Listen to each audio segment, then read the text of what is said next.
हिंदी में यूपीएससी की तैयारी से संबंधित प्रोग्राम्स को देखने के लिए सब्सक्राइब करें स्टडी IQ IAS हिंदी। नमस्कार, स्टडी IQ IAS हिंदी में आप सभी लोगों का बहुत बहुत स्वागत है। मेरा नाम है विरुद्ध दुबे। दोस्तों, करंट अफेयर्स की श्रृंखला में आज हम डिस्कशन करने वाले हैं भारत और चीन के बीच में जो ये एक एंटी डंपिंग ड्यूटी का मुद्दा उठा है। एक्चुअली भारत ने चीन के 5 उत्पादों पर एंटी डंपिंग ड्यूटी लगाई है। तो इस पर्टिकुलर टॉपिक में हम लोगों को पढ़ना क्या है, समझना क्या है, वो यही है कि एक्चुअली ये एंटी डंपिंग ड्यूटी क्या होती है, व्हाट इज इट।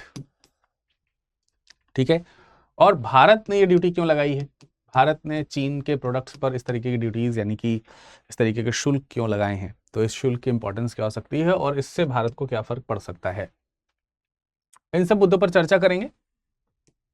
उससे पहले ये टॉपिक जो है आप जीएस पेपर 3 से जोड़ करके देख सकते हैं। यूपीएससी में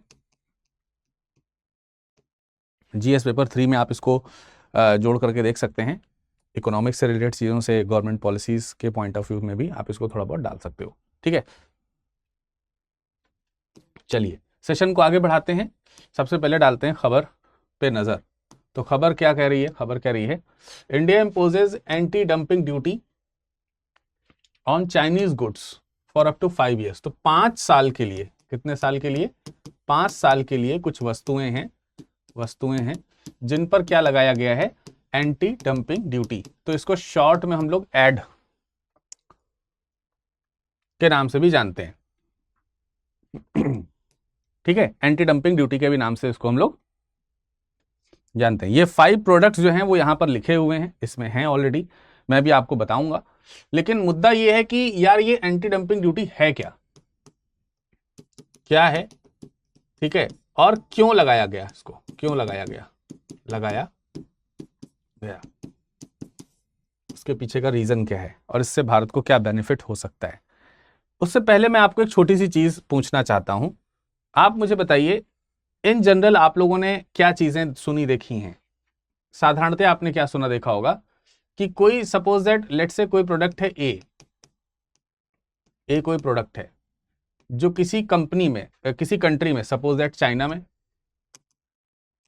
प्रोड्यूस किया गया। ठीक है, अगर एक प्रोडक्ट चाइना में प्रोड्यूस किया गया है, बनाया गया है, और उसको चाइना निर्यात करता है भारत में, चाइना निर्यात कर रहा है, एक्सपोर्ट कर रहा है, किसको कर रहा है, इंडिया को। और लेट से इस प्रोडक्ट की जो ओवरऑल कॉस्ट है उसकी मार्केट में, चाइना की मार्केट में अंतिम जो कॉस्ट है वो सपोज 100 रुपीज है इंडियन रुपी में। अगर 100 इंडियन रुपी में है तो वो भारत में जब आकर के बिकेगा तो आपको क्या संभावना लगती है, क्या ये 100 रुपए में ही बिकेगा, क्या इसका प्राइस कुछ बढ़ जाएगा, क्या इसका प्राइस बढ़ के तकरीबन, मतलब एक लमसम आइडिया को हम लोग यहां पर डिस्कशन कर रहे हैं कि यार सपोज दैट 110 हो जाएगा या फिर घट जाएगा 90 हो जाएगा। कौन सी पॉसिबिलिटी आपको लगती है, क्या होने की संभावना लगती है, ये आप कमेंट सेक्शन में आप बताइए। जिनको ये नहीं मालूम है वो जरूर कमेंट सेक्शन में बताएं कि उन्हें सामान्य तौर पर क्या स्थिति लगती है। जिन्हें एंटी डंपिंग ड्यूटी के बारे में बिल्कुल नहीं, कभी सुना ही नहीं है, बिल्कुल फर्स्ट टाइम पढ़ रहे हैं, वो जरूर बताएं, उनको कॉन्सेप्ट क्लियर हो जाएगा। मैं समझता हूं कि अगर आप में से ज्यादातर लोगों का जवाब जो है वो यही आएगा कि यार 110 तो होगा ही, मतलब हम दूसरे देश में भेज रहे हैं तो वहां पर जैसे भारत है तो भारत उस पर सीमा शुल्क लगाएगा, इंपोर्ट ड्यूटीज लगाएगा ऑब्वियसली। तो ये 110 में आकर के बिकने की संभावना है। जैसे हम मोबाइल की बात कर ले रहे हैं, ठीक है, जैसे हम मोबाइल की बात कर लेते हैं, मोबाइल चाइना में बना, भारत में आया, 100 रुपए का मोबाइल 110 में बिक गया। ठीक है, ये एक सामान्य व्यापार की चीजें रहती हैं। देखिए, हर एक व्यापार में वस्तु की कीमत की बड़ी इंपॉर्टेंस होती है, महत्वता होती है, उसी के आधार पर चीजें चलती हैं, व्यापार चलता है। तो यहां पर भी वही कॉन्सेप्ट है। तो अब हम यहां पे समझेंगे कि एंटी डंपिंग ड्यूटी क्या है। चलिए एंटी डंपिंग ड्यूटी समझते हैं, लेकिन उससे पहले एक छोटी सी सूचना देता हूं। संपूर्ण बैच जो कि आपका मार्च का मॉर्निंग बैच है, 31 मार्च इसमें एडमिशन लेने की लास्ट डेट है। मार्च का महीना निकल गया तो फिर समझ लीजिए आपकी तैयारी के ऊपर बोझ बढ़ जाएगा। बोझ मत बढ़ने दीजिए, मार्च के इसी बैच में एडमिशन लीजिए। प्लेटिनम बैच में आप एनरोल कराएंगे तो प्रीलिम्स क्वालिफाई होने पर आपकी फुल फी रिफंड हो जाएगी। मैं आप सब लोगों से कहूंगा कि आप लोग प्रीलिम्स क्वालिफाई करने की जिद के साथ बैच में एडमिशन लें, अदरवाइज ना लें।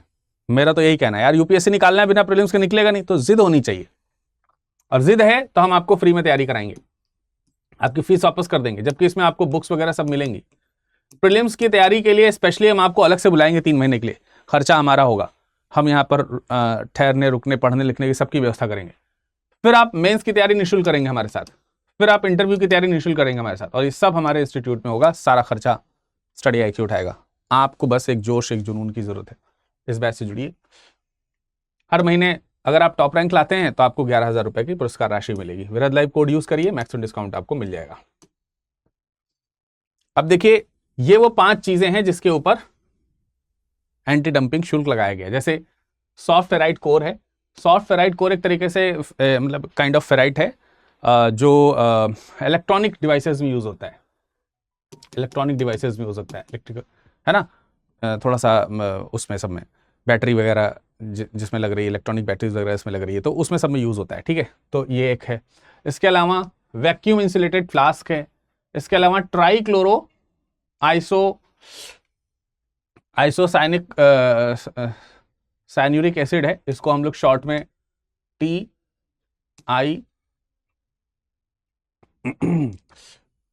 आइसोसाइनिक TICA, ठीक है, कह सकते हैं। एल्युमिनियम फॉयल है, और इसके अलावा पॉलीविनाइल क्लोराइड PVC। देखिए थोड़ा सा मुझे प्रोनाउंसिएशन में दिक्कत हो रही है, उसका रीज़न ये है कि थोड़ा मुंह में छाले यानी कि माउथ अल्सर की प्रॉब्लम है, तो थोड़ा प्रोनाउंसिएशन में जीभ क्या हो रही है, थोड़ी सी लड़खड़ा रही है, तो आप उसको माइंड नहीं करेंगे मेरे ख्याल से, ठीक है, आप इस चीज़ को अंडरस्टूड कर पाएंगे। तो ये वो 5 चीज़ें जिसके ऊपर क्या लगाया जा रहा है, शुल्क लगाया जा रहा है, ठीक है। इस चीज़ को आपको ध्यान रखना है, ये चीज़ इंपॉर्टेंट है आपके लिए कि इसके ऊपर जो है शुल्क लगाया गया है।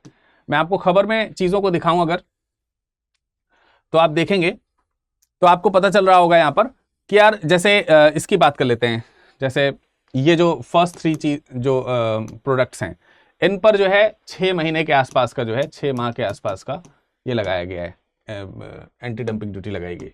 शायद इसमें कहीं लिखा भी होगा, मैं आपको दिखा भी देता हूँ, ठीक है। तो इसके लिए सेपरेट नोटिफिकेशन आया था, इसके लिए बिल्कुल अलग से सेपरेट नोटिफिकेशन आया था, आप देख सकते हैं यहाँ पर है ये ड्यूटीज किनके ऊपर लगाई गई, ये सारी चीजें यहाँ पर सारे नाम इसमें लिखे हुए हैं, आप इसको यहाँ से भी पढ़ सकते हो, ठीक है, इसको यहाँ से भी पढ़ सकते हैं आप। और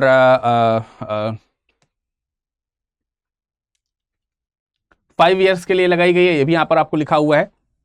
फिर उसके बाद imports of short freight course जो है, वैक्यूम इंसुलेटेड फ्लास्क जो है, और ट्राइक्लोरो आइसोसैलिक एसिड जो है, इसके सबके ऊपर लगाया गया है एंटी डंपिंग ड्यूटी। और ये एंटी डंपिंग ड्यूटी जो है वो लगाया गया है 6 मंथ्स के लिए। कितने मंथ्स के लिए? 6 मंथ्स के लिए। और कितना है? $873, ठीक है। तो ये चीज आपको यहाँ पर चाहे तो आप नोट भी कर सकते हैं, हालांकि इतना याद करने की जरूरत नहीं है, करीब $873 प्रति टन, ठीक है, ठीक, प्रति टन की ही लग रही है यहाँ पर टन्स वॉज इम्पोज्ड। इस तरीके से ड्यूटीज लगी। और इसी तरीके से दूसरी ड्यूटीज की बात कर लेते हैं, तो बाकी जो चीजें हैं उसमें रेंज अगर देखा जाए तो 276 से लेकर के $986 प्रति टन की रेंज के ऊपर अगर आप देखेंगे तो यहाँ पर ये लगाया गया है, एंटी डंपिंग ड्यूटी लगाई गई है। किसके ऊपर? वो जो केमिकल एसिड जिसको हम लोग कह रहे थे वो, उसके ऊपर, जो चाइना और जापान दोनों से मंगाया जाता है। तो ये सारी चीजें। इसके अलावा अगर आप देखेंगे सॉफ्ट फ्रेट कोर्स जो हैं ये हैं, इस पर 35% ड्यूटी जो है इम्पोज की जाएगी। CIF यानी कि कॉस्ट इंश्योरेंस एंड फ्रेट जो है वो उसकी वैल्यू का 35% इसके ऊपर इम्पोज किया जाएगा। तो ये सारी चीज़ें आपको यहाँ पर दिख रही हैं। तो ये डेटा याद करने की जरूरत नहीं है, मतलब ये डेटा याद करने की कोई खास जरूरत नहीं, क्योंकि बदलते रहते हैं हमेशा, ठीक है, ये चेंज होते रहते हैं हमेशा। जो समझना है वो क्या है? समझना है कि यार डंपिंग क्या होती है। डंपिंग समझ जाएंगे तो एंटी डंपिंग समझ आएगा। तो मैं आपको यहाँ पर एक क्वेश्चन पूछा, ये जो क्वेश्चन पूछा ना, इसी क्वेश्चन के आंसर में ही सारी चीजें छुपी हैं। ये जो क्वेश्चन है इसी का आइए यहाँ पर आंसर देखते हैं कि क्या है। आंसर ये है कि चीन ने कोई प्रोडक्ट बनाया, ठीक है, कोई प्रोडक्ट ए बनाया और उसकी कॉस्ट 100 रुपए थी। इसको भारत में उसने मान लेते हैं 90 रुपए में बेच दिया, 90 रुपए में, ठीक है, 90 रुपए में बेचा। तो ये जो प्रोडक्ट है इसी को यहाँ पर डंप करना बोलते हैं, सस्ते में बेच दे रहे हैं। अपने देश में महंगे बेच रहे हैं, यहाँ पे सस्ते में बेच रहे हैं, इसका मतलब डंपिंग चल रही है। डंपिंग का मतलब ये हो गया कि इस चीज को डंप कर दे रहे हैं, तो ये कहलाती है डंपिंग। डंपिंग का मतलब क्या हो गया यहाँ पर? डंपिंग का सीधा सा मतलब ये हो गया कि भाई जो किसी दूसरे देश में बनी हुई जो वस्तु है उसके यहाँ जो उसकी कीमत है उससे कम कीमत पे निर्यातित जो देश है जिसमें हम निर्यात कर रहे हैं उस देश में उस वस्तु का मूल्य रखना और रख करके उसे बेचना, इसको बोलते हैं डंपिंग। अब कहां भेजा गया है? भारत। भारत में जब ये चीज आई तो अब ये भारत में ही प्रोडक्ट ए बन रहा है सपोज दैट, और भारत में प्रोडक्ट ए, सपोज इसमें और इसमें प्राइस में बहुत ज्यादा अंतर नहीं है। सपोज अगर यहां भी प्रोडक्ट ए की कॉस्ट अगर 100 रुपए थी तो मान लेते हैं कि इंडिया में भी 100 रुपए ही थी, या फिर इंडिया में मान लेते हैं कि 120 रुपए का बिक रही थी अगर। अब वो यहां पर चाइना से बनने वाला वही प्रोडक्ट ए जो है वो 90 में आ गया। तो आप बताइए इंडियन प्रोडक्ट ए को खरीदेंगे या फिर चाइनीज प्रोडक्ट ए को खरीदेंगे? ऑब्वियसली चाइनीज प्रोडक्ट ए को खरीदेंगे। तो ये क्या करेगा? हमारी मार्केट के ऊपर इंपैक्ट डालेगा। अब इन सब चीजों की निगरानी की जाती है। इन सब चीजों की निगरानी करता कौन है? ये करते हैं डीजीटीआर। ये कौन करते हैं? DGTR, directorate general of trade remedies. ठीक है, directorate general of trade remedies. ये जो है कॉमर्स मिनिस्ट्री के अंतर्गत आता है और उसके उसके अंतर्गत आता है, और इसका जो रिकमेंडेशन होता है, इसके जो रिकमेंडेशंस होते हैं वो फाइनेंस मिनिस्ट्री के पास जाते हैं। और वास्तविक रूप में तो वित्त मंत्रालय जो है वही इन सब चीजों को आरोपित करता है, मतलब ड्यूटीज जो है वही आरोपित करता है, लेकिन रिकमेंडेशंस इनके होते हैं, ये फाइनेंस मिनिस्ट्री के पास जाते हैं। तो अब ये सारी चीजें देख रहे हैं, इनको लग रहा है कि यार ये तो वैल्यू कर जाएगा, हमारे यहाँ जो गुड्स हैं उनको बहुत ज्यादा इंपैक्ट करेगा, हमारी जो मार्केट है उसको गिरा देगा, तो ये रिकमेंडेशन देंगे कि भाई इसके ऊपर ड्यूटी लगानी पड़ेगी। अब इसको कंट्रोल करने के लिए भारत क्या करेगा? एंटी डंपिंग ड्यूटी लगाएगा। तो ये जो डंपिंग हुई है ना, ये डंपिंग हो गई, इस डंपिंग के लिए एंटी डंपिंग ड्यूटी लगा दी गई। इसी को बोल देगा एंटी डंपिंग ड्यूटी। ठीक है, अब मेरे ख्याल से आपको एंटी डंपिंग ड्यूटी समझ में आ गया होगा। अब इससे क्या किया जाता है? जैसे कि कुछ निश्चित समय के लिए मैक्सिमम अप टू 5 ईयर्स के लिए लगाया जाता है, मैक्सिमम अप टू 5 ईयर्स के लिए लगाया जाता है, जब तक कि उसे रिमूव ना कर लिया जाए। तो जैसे आपने देखा कि ज्यादातर चीजों के लिए 5 साल के लिए ड्यूटी लगा दी गई, कुछ पे 6 महीने के लिए, कुछ पे कुछ वर्ष के लिए, ऐसे लगा दी जाती है। तो जिससे कि जो मार्केट में अब ये चाइना का क्या उद्देश्य रहता है कि यार ये सस्ता बेच लेंगे, अगर बिकता रहा तो जो यहाँ के लोग हैं उनको इस प्रोडक्ट की नीड बन जाएगी, बाद में इसका रेट बढ़ा लेंगे और इनका जो है मार्केट डेवलप हो जाएगा वहां पर। भारत को नुकसान क्या होगा कि इनकी जो मार्केट है वो गिर जाएगी, प्रोडक्ट की जो मार्केट है, लोकल जो व्यापारी उनको नुकसान होगा। तो उनको बनाए रखने के लिए, उनको प्रतिस्पर्धा में बनाए रखने के लिए एंटी डंपिंग ड्यूटीज जो है वो लगा दी जाती हैं। तो ये है एंटी डंपिंग ड्यूटीज का कॉन्सेप्ट। आई होप कि आपको क्लियर हुआ होगा। वैसा मैंने आपको बताया कि नॉर्मली जो है वो 5 साल के लिए लगाई जाती है, नॉर्मली जो है 5 साल के लिए लगाई जाती है। तो ये चीज आपको यहाँ से एक पॉइंट जो है वो समझ में आ जाता है, कुछ चीजें आपको यहाँ से क्लियर हो जाती होंगी। अब एक दो चीजें और भी इसी में समझ लेते हैं। जैसे मैंने आपको बताया कि यार इसकी जो अवधि है ना वो ज्यादा 5 साल के लिए रहती है, लेकिन इसको अगर दोबारा से रिन्यू करते हैं तो रिन्यू भी किया जा सकता है। इसके लिए एक प्रोसीजर आता है जिसको हम लोग बोलते हैं सनसेट प्रोसीजर। क्या बोलते हैं?